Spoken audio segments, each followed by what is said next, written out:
जयघोष करते हुए अचानक कुएं में कूद पड़े। सभी और हाहाकार मच गया। नमक डाला तो और अच्छा खाना, थोड़ा ठंडा हो गया। खत्म हो जाएगा। सभी लोग फूट फूट कर रोने लगे। पंचनामा बनाया गया कि रामफल दादाजी कुएं में गिरकर शांत हो गए। उसके बाद उनके शरीर का भक्तों द्वारा विधि विधान से नर्मदा में विसर्जन कर अंतिम संस्कार किया गया।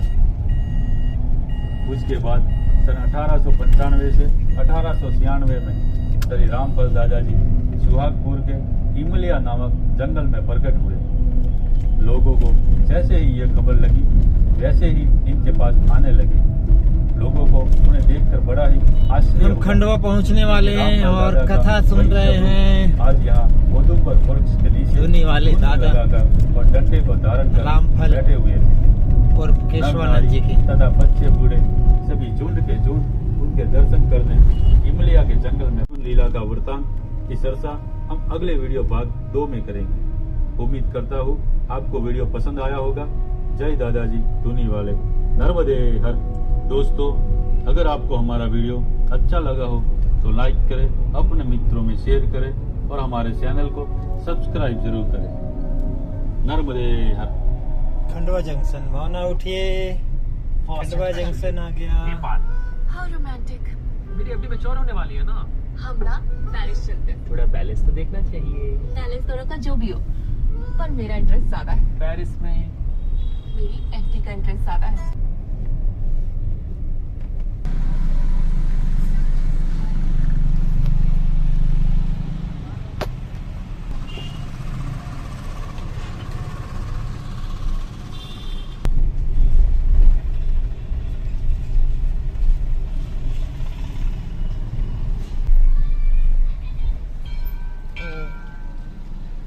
तुलजा भवानी माता मंदिर,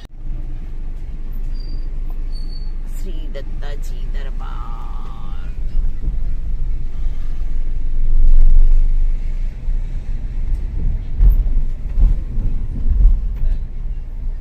ये आगे है क्या? ये लगा। और ये क्या है? तो भक्त निवास। यहाँ पूरा परिसर है।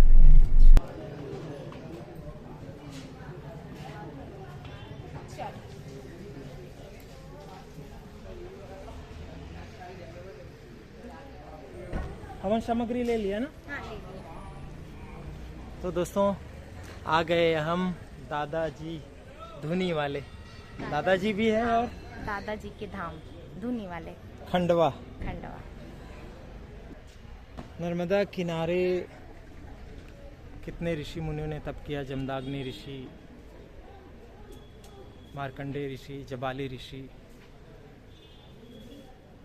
भक्त के रूप में। सहस्त्र बाहु एक राजा थे, वो भी नर्मदा का पूजन करते थे। लेकिन ईश्वर भी कभी कभी भक्त के रूप में इस नर्मदा तट में जन्म लिए और लोगों को ऐसे ऐसे चमत्कार दिखाए, समाज में ऐसे उनके भक्त हुए। उसी से में से एक हैं दादाजी, जिनका ये धाम हम आए हैं खंडवा में, जिसे दादाजी धाम कहा जाता है।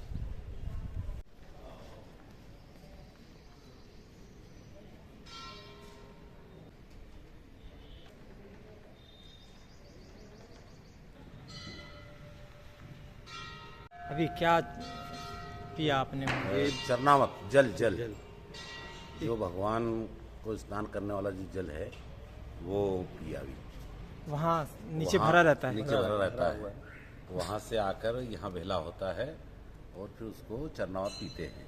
भगवान के ऊपर जो स्नान करवाते हैं ना, उसके बाद जो आता है इसीलिए वहाँ चरणामृत लिखा हुआ है। हाँ।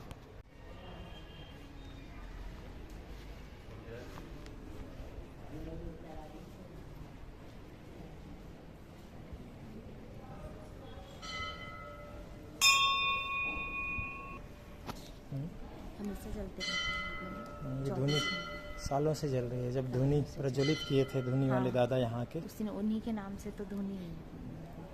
उन्हीं का जलाया हुआ धुनी, ये कभी बंद नहीं होती, बुझती नहीं।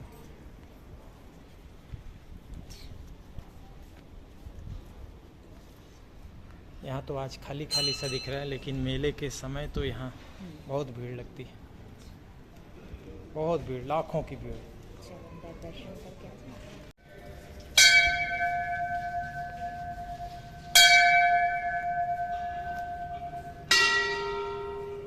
और ये है उनकी समाधि स्थल। आइए।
अब चलते हैं छोटे दादाजी की समाधि। छोटे दादाजी मतलब हरिहर जी, हरिहर जी।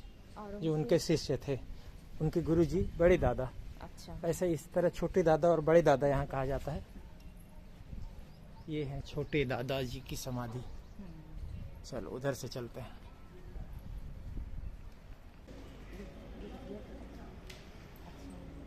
और से यहाँ रख दीजिए पानी। यहाँ रख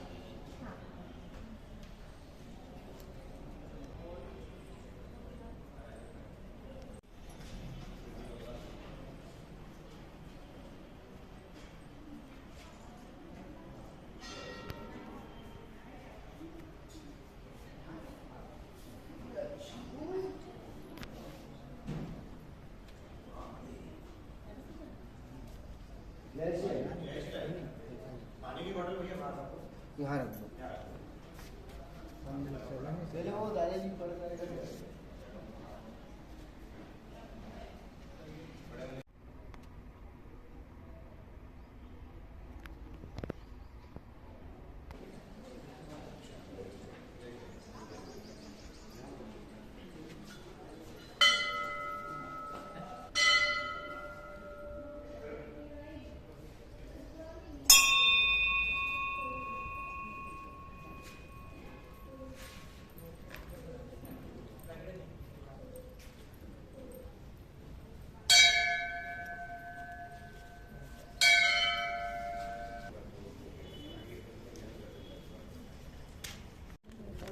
धुनी में हम लोग भी क्या बोलते हैं उसका होती नहीं सांकले तो हम लोग बोलते हैं हवन। हवन सामग्री हम लोग भी धुनी में डाल रहे हैं।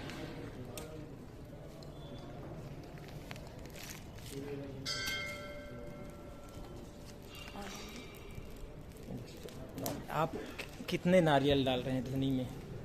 ये पहले आप अपना परिचय दीजिए ना। मैं होमेंद्र देशमुख हूँ, भोपाल से आया हूँ। अच्छा। जी। मैं क्या क्या विधान है यहाँ धुनी में? दीजिए। आपका परिचय दे दीजिए। मेरा नाम दीपक शुक्ला। जी। मेरा जन्म स्थान खंडवा है। जी। मैं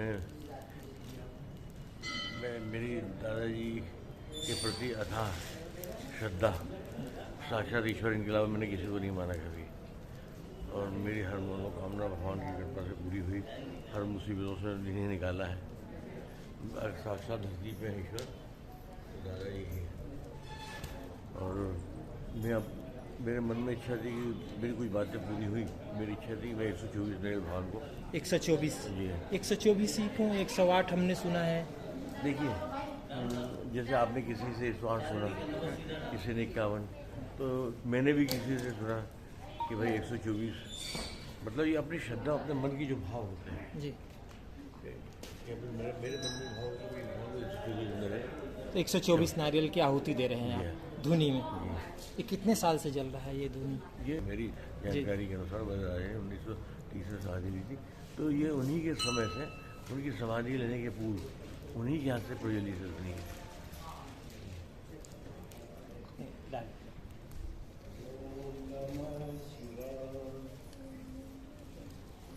मेरी इच्छा है, मेरी मनोकामना पूरी हुई जी।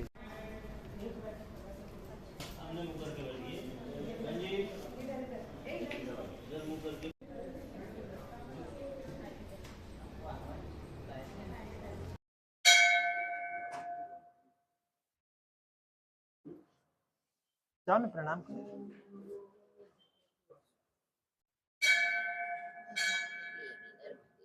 नर्मदा जी का मंदिर है।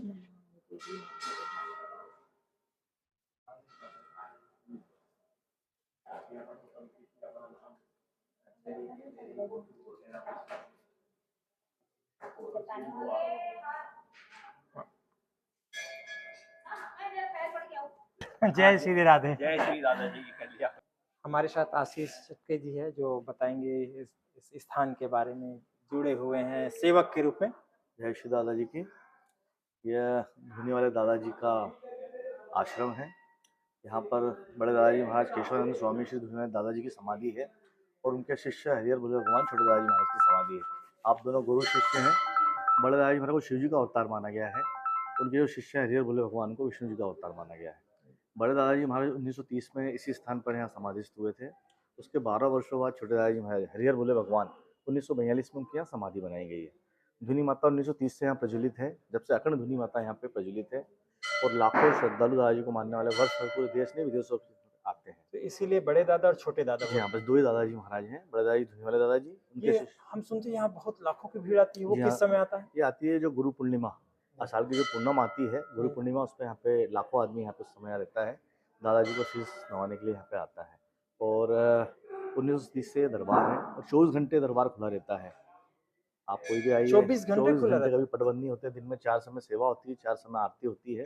उस प्रकार यहाँ की प्रसाद के कौन सी चढ़ती है? यहाँ पर टिक्कड़, दादाजी का टिक्कड़ प्रसाद, इसका विशेष महत्व है। वो दादाजी को नैवेद्य लगता है, भक्तों को दिया जाता है। साथ ही जो धुनी माता है, अखंड धुनी जल रही है, क्योंकि दादाजी यहाँ विराजते थे, वहाँ धुनी माता प्रज्वलित करते थे। तो सब धुनी माता की जो धुनी भभूति जिसको बोलते हैं, वो भी यहाँ की प्रसादी है।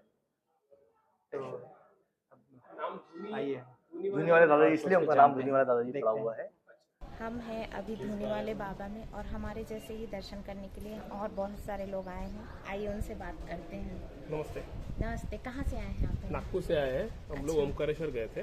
धुनी वाले दादाजी का बहुत नाम सुना था, मेरे पिताजी यहाँ पे आया करते थे आज से 15-20 साल पहले। तो हम लोगों ने जाते वक्त यहाँ पे दर्शन करके जाने का प्रोग्राम बनाया है। तो आज खंडवा में हम लोगों ने रात को स्टे किया।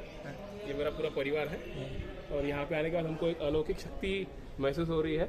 अभी अंदर जाके हम लोग दर्शन करते हैं और बाकी जो धुनी वाले दादाजी की हिस्ट्री है उसके बारे में जानते हैं।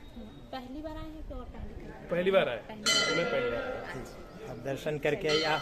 तो आप भी पहली बार आ रहे हैं? जी पहली बार आ रहे हैं, लेकिन यहाँ आके बहुत ही पॉजिटिव फील हो रहा है, बहुत खुशी हो रही है। हम लोग को भी यही महसूस हुआ। अच्छा, ठीक है, नमस्ते।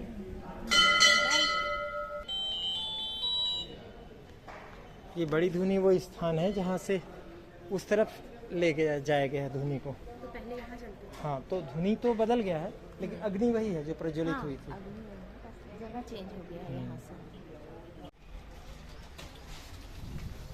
आइए प्रसाद लेते हैं भावना। हाँ, ये है ना?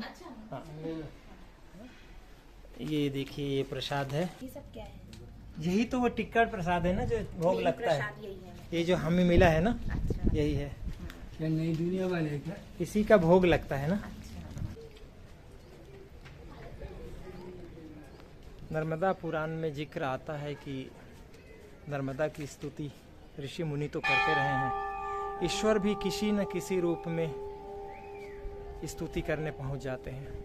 हालांकि शिव जी की पुत्री कहलाती हैं नर्मदा, लेकिन स्वयं शिव भी उनकी किस रूप में पूजा करने यहाँ इस धरती पर आए, ये दादाजी की कहानी यह बात बताती है और सिद्ध करती है।